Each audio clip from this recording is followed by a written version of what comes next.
Buenos días, mi nombre es Jimena Domínguez Aguirre y soy estudiante de la licenciatura de nutrición. El día de hoy vamos a hablar sobre alimentación y salud hormonal femenina. Vamos a comenzar definiendo términos básicos de nutrición. De acuerdo con la Organización Mundial de la Salud, la nutrición es la ingesta de alimentos en relación con las necesidades dietéticas del organismo. La nutrición es el proceso de consumo, absorción y utilización de los nutrientes necesarios para el crecimiento y el desarrollo del organismo y para el mantenimiento de la vida. Este proceso es fundamental para la supervivencia de los seres vivos, ya que los nutrientes obtenidos de los alimentos nos van a permitir crecer, desarrollarnos, renovar nuestros tejidos, ya sea dañados o deteriorados, y disponer de la energía necesaria para el funcionamiento adecuado de nuestro organismo. Esta dieta saludable nos va a permitir mantener un peso corporal apropiado y equilibrado en su composición, es decir, mantener un adecuado porcentaje de grasa y músculo. Para las mujeres se considera óptimo un porcentaje de grasa de entre 20 y 30%, a diferencia de los hombres que se encuentran en un rango de 12 a 20% del peso total. Esto se debe a que las mujeres, por naturaleza, tenemos una mayor cantidad de grasa, ya que es necesaria para la ovulación y la protección uterina, y también porque el tejido mamario está formado principalmente por grasa. Los nutrientes se dividen en dos clases, los macronutrientes y los micronutrientes. Los macronutrientes son los que requieren el cuerpo de manera más grande, de manera diaria, en cantidades mayores. En los macronutrientes encontramos las proteínas, las grasas y los hidratos de carbono. Las proteínas nos sirven para formar las estructuras de nuestras células y músculos. Son reparadoras de tejidos, reguladoras de las funciones vitales, transportan oxígeno y forman anticuerpos del sistema inmune. Son esenciales para un crecimiento y desarrollo sano. La importancia de las grasas radica en que son esenciales para el desarrollo cerebral y la función hormonal, para la absorción de vitaminas como la vitamina A, la vitamina D, la E y la K. Además, forman parte de la estructura de las células y dan protección a los órganos vitales de golpes y temperaturas extremas, como se había mencionado anteriormente. La función de los hidratos de carbono es ser la fuente de energía para el sistema nervioso y para los músculos.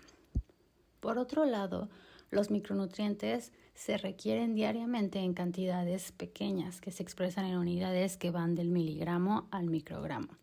Estos incluyen las vitaminas y ciertos minerales que permiten al organismo usar los macronutrientes. Las vitaminas no aportan energía, pero tienen una función reguladora en el organismo. Su ausencia o mala absorción pueden provocar enfermedades graves conocidas como avitaminosis.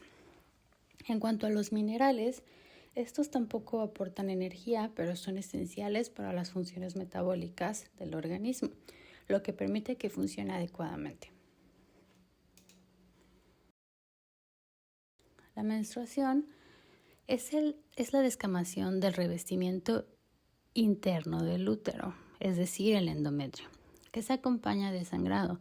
Se produce aproximadamente en ciclos mensuales durante los años fértiles de la vida de la mujer, excepto durante el embarazo. La menstruación empieza en la pubertad y cesa definitivamente con la menopausia. Los ciclos menstruales normales varían entre 24 y 38 días, pero solo del 10 al 15% de las mujeres tienen exactamente ciclos de 28 días. Además, en al menos el 20% de las mujeres, los ciclos son irregulares, es decir, son más largos o más cortos de lo que se considera normal. Por lo general, los ciclos varían más son más prolongados entre los años posteriores al inicio de la menstruación y anteriores a la menopausia. Normalmente, el sangrado menstrual dura entre 4 a 8 días. La sangre menstrual, a diferencia de la sangre que brota de una herida, por ejemplo, no forma coágulos, a menos que el sangrado sea muy intenso. Vamos a hablar brevemente sobre las fases del ciclo menstrual. Encontramos la fase folicular. Empieza el primer día del sangrado menstrual y dura entre 14 13 o 14 días. De las 3 fases, esta es la que puede variar más en duración. Tiende a ser más corta cerca de la menopausia. La fase folicular acaba cuando el nivel de hormona luteinizante aumenta de modo muy drástico. Esta subida culmina con la liberación del óvulo, es decir, con la ovulación, y marca el inicio de la siguiente fase. Durante la fase folicular, deberías sentirte en tu mejor momento, ya que el aumento de los niveles de estrógenos y el descenso en los de progesterona harán que te sientas llena de energía. La siguiente fase es la ovulatoria. Esta dura habitualmente entre 16 y 32 horas y acaba con la liberación del óvulo. Comienza cuando se produce el pico de los niveles de hormona luteinizante. Y por último tenemos la fase lútea. Esta dura unos 14 días, a menos que se produzca la fecundación, y termina justo antes de un periodo menstrual. Comienza después de la ovulación y durante la mayor parte de esta fase el nivel de estrógenos es alto. Durante esta fase el cuerpo se prepara para la implantación. Los niveles de progesterona empiezan a aumentar y es entonces cuando se empiezan a notar los síntomas del síndrome premenstrual. En estos síntomas, los más habituales que encontramos es el aumento del apetito, cansancio, brotes de acné, agotamiento y pelo y piel grasas. Las grasas son muy importantes durante todo el ciclo menstrual, ya que el colesterol es el precursor de las hormonas sexuales. Recordemos que los estrógenos y la progesterona se forman a partir del colesterol. Si no hay un consumo adecuado de grasas saludables, las hormonas sexuales no se producirán o no funcionarán de manera adecuada. Durante la fase menstrual, uno de los principales nutrientes a tener en cuenta durante esta fase es el hierro. Este mineral se pierde en gran cantidad durante la menstruación junto al agua. Por ello, la hidratación cobra un especial protagonismo. El hierro lo encontramos tanto en alimentos de origen animal, como la carne, los pescados, los mariscos, y también lo podemos encontrar en alimentos de origen vegetal, como las legumbres. El hierro vegetal, también denominado hierro no hemo, es menos biodisponible, por lo que tomarlo junto a alimentos ricos en vitamina C, como cítricos, tomate, pimiento, etc., aumenta su absorción. Asimismo, hay que tener en cuenta los alimentos que inhiben la absorción del hierro. Aquí encontramos lácteos, café, té y el cacao. Una vez acabada la menstruación, entraríamos en la segunda parte de la fase folicular. En esta fase nos encontramos con mucha más energía. A nivel hormonal se produce un aumento de la sensibilidad a la insulina debido al incremento de los niveles de estrógenos. Minerales como el zinc y los antioxidantes cobran muchísima importancia durante el desarrollo del folículo hasta alcanzar su maduración, el cual se lleva a cabo en esta fase. El consumo habitual de vegetales crucíferos como el brócoli, la coliflor, coles de Bruselas, además de tener una buena salud intestinal, ayudará a la inactivación de los estrógenos. En esta fase es el momento de incluir hidratos de carbono complejos o simples como tubérculos, legumbres, pastas, cereales, frutas y verduras en una mayor proporción, ya que los metabolizaremos de forma más efectiva. También es importante hacer una aportación adecuada de proteínas y estar alerta de la retención de líquidos previa a la ovulación, que puede mejorarse con un consumo más alto de agua o infusiones y evitando excedernos con la sal. Alimentos en la fase ovulatoria. En esta fase, nuestro nivel de estrógenos ha llegado a su punto máximo y da lugar a la última fase del ciclo, la lútea. La dieta aconsejable que habría que seguir es la misma que en la de la menstruación, es decir, tomar en cuenta el consumo de hierro.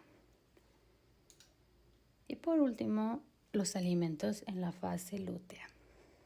Durante esta fase, a diferencia de la fase folicular, hay una leve resistencia a la insulina. Este ambiente hormonal puede dar mayor apetito e incluso que haya tendencia a escoger alimentos más calóricos y de menor calidad nutricional. También hay un descenso de la serotonina. Esta hormona es conocida como la hormona de la felicidad y suele asociarse a una mayor necesidad de consumir dulces y alimentos con mayor palatabilidad, es decir, que resulten gratos al paladar. Alimentos como la fruta fresca o su versión deshidratada y el chocolate negro con alto porcentaje en cacao pueden ser grandes aliados durante esta etapa. Por otro lado, suele haber dificultad a la hora de conciliar el sueño. El magnesio es un mineral que actúa a nivel del sistema nervioso central, por lo que sería importante consumir alimentos con este mineral y en algunos casos pues es necesario suplementar. El magnesio lo encontramos en cereales, frutos secos y legumbres. Por último, unas recomendaciones nutricionales para el síndrome premenstrual. En el caso de las mujeres propensas a sufrir síndrome premenstrual y todos sus síntomas indeseables como la hinchazón, los antojos, trastornos del sueño, cambios en el estado de ánimo, entre otros, se recomienda lo siguiente: aumentar el consumo de grasa saludable, como el pescado azul o frutos secos. Son alimentos que tienen un efecto saciante y antiinflamatorio, ya que intervienen en la formación de prostaglandinas antiinflamatorias y por lo tanto nos ayudarán a reducir la inflamación fisiológica que supone la menstruación y a controlar el hambre y los antojos. Tomar infusiones a base de especias antiinflamatorias como la cúrcuma. Y consumir alimentos ricos en triptófano, magnesio y vitamina B. Alimentos ricos en triptófano. Ahí encontramos el queso, pollo, cacahuates, claras de huevo, pescado, leche, semilla de girasol, semilla de calabaza, ajonjolí, semilla de soya, entre otros. El magnesio lo encontramos en plátanos, aguacates, nueces, alimentos de soya, leche, granos enteros, leguminosas y semillas. Y la vitamina B6 la encontramos en atún, salmón, plátano, legumbres, carnes, nueces, pollo, huevo, cereales, entre otros alimentos. Espero que les haya sido de utilidad esta información y muchas gracias por su atención.